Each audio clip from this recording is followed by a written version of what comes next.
કેશરપુરા ગામમાંથી ડ્રોનની મદદથી ઝડપાયું ગાંજાનું વાવેતર કરેલ ખેતર ખેડૂત થયો ફરાર। રાજ્યમાં નશીલા પદાર્થોનું વેચાણ કરવા પર પ્રતિબંધ હોવા છતાં એનું વેચાણ અને વાવેતર કરવામાં આવે છે। આવા અનેક આરોપીઓની તપાસ દરમિયાન આરોપીઓ ઝડપાઈ છે।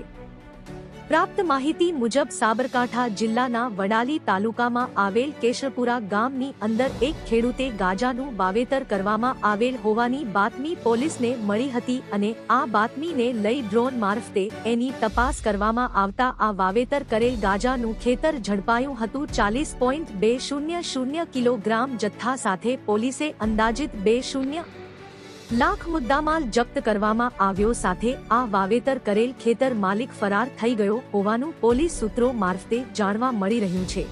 પોલીસ દ્વારા અંગે ફરિયાદ નોંધીને યોગ્ય તપાસ હાથ ધરવામાં આવેલ છે। રિપોર્ટર જનક જાદવ, સાબરકાંઠા।